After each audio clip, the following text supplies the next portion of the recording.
गजर माऊलीचा गजर इथं बरं पोटासाठी पहा केवडी आटाटी पोट केवढं केवढं एवढं एवढे तो गोबऱ्या मांदात हिथं बरं पोटासाठी पहा केवडी आटाटी पोट एवढे एवढे पण पोराचं लग्न झालं पाहिजे सुनबाई आली पाहिजे नातवंड खेळली पाहिजे एखादा बंगला बांधला पाहिजे आणि बंगल्यासमोर एखादी गाडी लागलीच पाहिजे थोडक्यात हे जे करता ना महिला मंडळ हे तुम्ही आम्ही करतो कशासाठी करता हो खऱ्या अर्थानं या ठिकाणी पोटासाठी करता पण खऱ्या अर्थानं ज्या पोटासाठी करता पोटाला लागतं किती एवढं एवढं पण सगळ्या जगाचं दुनियाचं माणूस खऱ्या अर्थानं उलट पालट करून ठेवतो आता पोटाची चिंता ही सगळ्यांनाच आहे पोटाची काळजी सर्वांना आहे तुम्हीच काय तुम्ही मी आपण सर्वजण साधू संत प्रत्येकाला कशाची काळजी आहे हो कशाची काळजी आहे पोटाची काळजी आहे यारो पेट बडा बाका यारो पेट बडा बाका सबसे लगा दिया धोखा सबसे लगा दिया धोखा यारो पेट बडा बाका यारो पेट बडा बाका प्रत्येकाला चिंता आहे कशाची आहे बरं पोटाची काळजी आहे चिंता आहे म्हणून खऱ्या अर्थानं प्रत्येक जण जो झटतो जगतो तो खऱ्या अर्थानं कशासाठी जगतो खऱ्या अर्थानं पोटासाठी जगतो म्हणून माणसानं पोटासाठी जगावं पण हे करत असताना खऱ्या अर्थानं महिला मंडळ भगवंताचं भजन असेल नामस्मरण असेल चिंतन करावं आणि जे आई वडील खऱ्या अर्थानं भगवंताचं भजन करतात चिंतन करतात नामस्मरण करतात त्यांच्या पोटी जन्माला आलेली मुलंही कशी असतात खऱ्या अर्थानं चांगले असतात आता आई वडिलांमध्ये फार प्रकार झाले काहींचे आई वडील चांगले पोरं वाईट काहींचे पोरं चांगले आई वडील वाईट काहींचे आई वडील चांगले पोरही चांगले आणि काहींचे आई वडीलही वाईट आणि अरे वा काहींचे आई वडीलही वाईट आणि खऱ्या अर्थानं पोरही वाईट आता हे खऱ्या अर्थानं कसले प्रकार आहेत तो कलियुगातल्या लोकांचे प्रकार आहेत आता काहींचे खऱ्या अर्थानं आई वडील चांगले आहेत पण पोरं खऱ्या अर्थानं वाईट आहेत आता आई वडील ज्याचे चांगले आहेत आणि पोरं वाईट आहेत कुठले तर कश्यप आणि दिती खऱ्या अर्थानं चांगले होते पण त्यांच्या पोटी हिरण्याक्ष आणि हिरण्यकश्यपू खऱ्या अर्थानं दोन राक्षस काय आले जन्माला आले आता कश्यप आणि दितीच्या पोटी दोन राक्षस जन्माला आले हिरण्याक्ष आणि हिरण्यकश्यपू हे दोन राक्षस जन्माला आले याला कारण आहे का कश्यपानं दितीकडं संध्याकाळच्या वेळी समागम मागितला संध्याकाळची वेळ म्हणजे दिवे लागण्याची वेळ पवित्र वेळ पावन वेळ या वेळेत आपण हरिपाठ करतो देवाची आरती करतो भजन पूजन करतो या वेळेमध्ये समागम घडल्यामुळं खऱ्या अर्थानं पोर कसे जन्माला आले राक्षस कुळामध्ये खऱ्या अर्थानं जन्माला आले पोर राक्षस कारण आई वडील चांगले पण पोर महिला मंडळ वाईट आता दुसरा प्रकार काहींचे आई वडील वाईट पण पोर चांगले आता हिरण्याक्ष आणि हिरण्यकश्यपू राक्षस पण त्यांच्या पोटी कोण जन्माला आलं भक्त प्रल्हाद जन्माला आले आता एका राक्षसाच्या पोटी भक्त प्रल्हाद या ठिकाणी जन्माला आलेच कसे याला कारण आहे का ज्या वेळेला हिरण्यकश्यपू अरण्यामध्ये तपश्चर्येसाठी निघाला आणि ज्या वेळेला हिरण्यकश्यपू तपश्चर्येसाठी निघालेला होता आणि निघालेल्या असताना त्याने एका दगडावर नारायण असं नाव पाहिलं कारण त्यानं आपल्या राज्यामध्ये देवाचं नाव घ्यायला बंदी केली होती नारायण नाव पाहिलं अपशकुन झाला म्हणून खऱ्या अर्थानं मागे फिरला घरी आला त्यावेळेला प्रल्हादाची आई म्हणजे कयादू माता हिरण्यकश्यपूची पत्नी विचारते का हो तुम्ही तर तपश्चर्येला चालले होते मग तुम्ही मागे का आलात तो म्हटला अपशकुन घडला म्हणे काय मी माझ्या राज्यामध्ये देवाचं नाव घ्यायला बंदी केलेली असताना सुद्धा एका दगडावर नारायण लिहिलं होतं ते नाव पाहिलं आणि म्हणून खऱ्या अर्थानं मी काय मागे आलो त्यावेळेला कयादू मातेनं विचार केला यांनी आयुष्यात कधी भगवंताचं भजन घेतलं नाही नामस्मरण केलं नाही पण आज नारायण म्हणतात ना मग आपण सारखं वधून घेऊ कयादू मातेनं छान पंचपक्वान्नाचा स्वयंपाक केला भजे केले आणि भजे वाढलेत हिरण्यकश्यपूला आणि विचारते का हो नक्की नारायणच होतं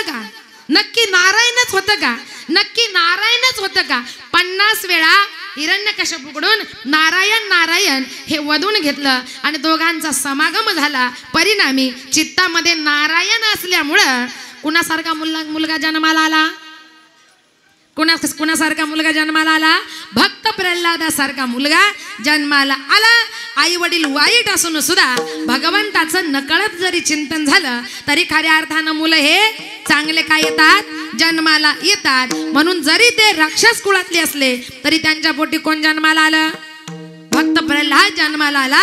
आणि त्या प्रल्हादाला कोणत्याही प्रकारे मारायचा प्रयत्न केला आई वडिलांनी, तरी सुद्धा या ठिकाणी भक्त प्रल्हाद क्रोधयुक्त पिता पुसे प्रल्हादासे, क्रोधयुक्त पिता पुसे प्रल्हादासे, क्रोधयुक्त पिता पुसे प्रल्हादासे, क्रोधयुक्त पिता पुसे प्रल्हादासे, क्रोधयुक्त पिता पुसे प्रल्हादासे, क्रोधयुक्त पिता पुसे प्रल्हादासे, क्रोधयुक्त पिता पुसे प्रल्हादासे, क्रोधयुक्त पिता पुसे प्रल्हादासे.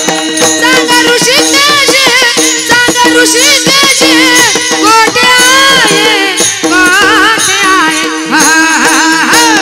येरुमने काठी पाजानी सकळ, येरुमने काठी पाजानी सकळ, येरुमने काठी पाजानी सकळ, येरुमने काठी पाजानी सकळ. हा हा हा.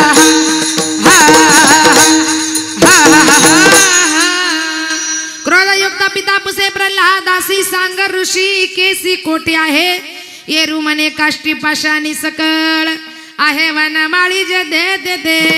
अरे प्रल्हादा, ज्या देवाचं नाव घेतो तुझा देव कुठे आहे? प्रल्हाद म्हणतो बाबा माझा देव नाही, अशी वस्तू या त्रिभुवनामध्ये विठ्ठल जळी स्थळी भरला, रीता ठाव कोट बुरला, विठ्ठल जळी स्थळी भरला, रीता ठाव कोट बुरला. आज म्या दृष्टीने पाहिलं विठ्ठलाचे, विठ्ठलाचे, विठ्ठल म्हणता हरल बाबा, पदरी आले पुण्य मापा, झाला दिनाचा माय बाबा, विठ्ठलाची विठ्ठलाची. बाबा माझा देव नाही, अशी वस्तू या त्रिभुवनामध्ये नाही. नारायण नावाचा जप केल्यामुळं राक्षस असून सुद्धा भगवंताचं नामस्मरण करणारा कोण जन्माला आला? प्रल्हाद जन्माला आला. म्हणजे आई वडील वाईट पण पोरग खऱ्या अर्थानं चांगलं. आता काहींचे आई वडीलही वाईट आणि काहींचे पोर सुद्धा आहे ना. कलियुगामध्ये प्रकार पटतय ना मी काय सांगते ते, कलियुगातले प्रकार आहे ते. आता काहींचे आई वडीलही वाईट आणि पोर सुद्धा वाईट. जसं की एका रात्री एक मुलगा 11-12 वाजता शेजारच्याचे आंबे चोरायला शेजारच्याच्या आंब्यावर गेला.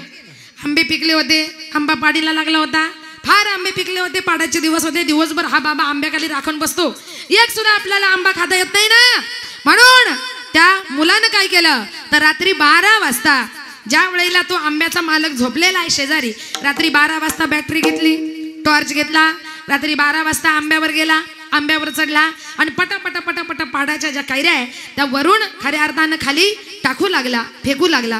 रात्री 12 वाजता त्या आंब्यावाल्याला जाग आलेले आणि जाग आल्यानंतर तो बाहेर आला तर तोही अतिशय चिकट होता, कंजूस होता. त्याचं लक्ष सारखं आंब्यावरच होतं. त्यानं आंब्यावर पाहिलं तर आंब्यावर त्याला काहीतरी बॅटरी टॉर्च चमकल्यासारखं दिसलं. महिला मंडळ, ज्या वेळेला त्यानं बॅटरी आणि टॉर्च चमकताना पाहिलं त्यानं विचार केला, अरे रात्रीच्या वेळी आपल्या आंब्यावर कुणीतरी कोण चोरतंय?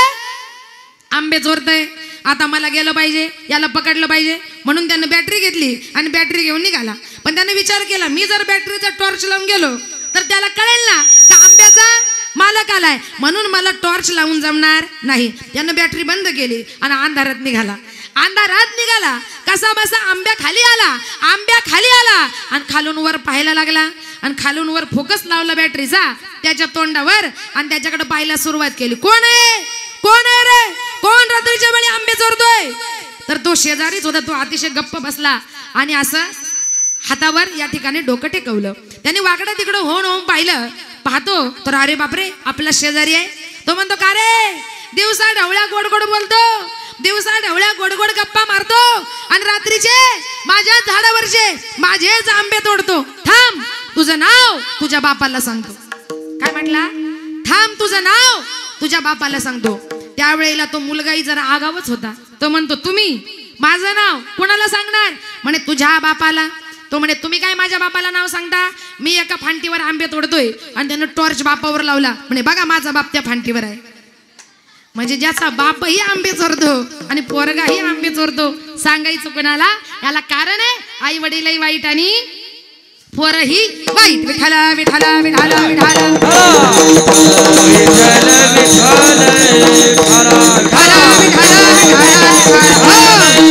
आणि शेवटचा प्रकार आहे काहींचे आई वडीलही चांगले आणि मुलं सुद्धा चांगले. आता कुणाचे बरं? आई वडीलही चांगले आणि मुलं सुद्धा. ते निवृत्तीनाथ ज्ञानेश्वर सोपान, ते निवृत्तीनाथ ज्ञानेश्वर सोपान. मुक्ताबाई ज्ञान दीपती काळा, मुक्ताबाई ज्ञान दीपती काळा. ते निवृत्तीनाथ ज्ञानेश्वर सोपान, ते निवृत्तीनाथ ज्ञानेश्वर सोपान. ते निवृत्तीनाथ ज्ञानेश्वर सोपान, ते निवृत्तीनाथ ज्ञानेश्वर सोपान. काय? ते निवृत्तीनाथ ज्ञानेश्वर सोपान आणि मुक्ताबाई ज्ञान दीपती कळा. आई वडील चांगले आणि पोरही चांगले. विठ्ठलपंत संन्यासाचं अंतकरण. पहिल्यांदा संन्यास घेतला होता, आहे की नाही? नंतर रुक्मिणी मातेनं 1.25 लाख प्रदक्षिणा सोन्याच्या पिंपळाला मारल्या आणि मग विठ्ठलपंत परत आले. पण अंतकरण संन्यासाचं असल्यामुळं, मनामध्ये भगवंताचं चिंतन नामस्मरण असल्यामुळं दोघांमध्ये समागम झाल्यानंतर निवृत्तीनाथ ज्ञानेश्वर सोपान काका आणि मुक्ताबाई ही 4 भावंड जन्माला आली. ते नुसते या ठिकाणी माणूस नव्हते. तर ज्ञानेश्वर महाराज म्हणजे कोण? निवृत्तीनाथ म्हणजे कोण? सदाशिवाचा अवतार, सदाशिवाचा अवतार. स्वामी निवृत्ती दातार, स्वामी निवृत्ती दातार. महाविष्णूचा अवतार, महाविष्णूचा अवतार. ऐका नाही, निवृत्ती भगवान हराहा. निवृत्तीनाथ म्हणजे महादेव. आता माऊली म्हणजे कोण होते हो? महाविष्णूचा अवतार. सखा माझा ज्ञानेश्वर, सखा माझा ज्ञानेश्वर, सखा माझा ज्ञानेश्वर. अंतकरण संन्यासाचं आहे, मनामध्ये देवाचं नाम आहे. परंतु म्हणजे महाविष्णू ज्ञानोबारायांच्या पोटी जन्माला, ज्ञानोबारायांच्या रूपानं त्यांच्या पोटी जन्माला आले. सोपान काका कोण होते? ब्रह्म सोपान तो झाला, भक्त आनंद वर्तला. आणि मुक्ताबाई कोण होत्या? आदिशक्ती मुक्ताबाई,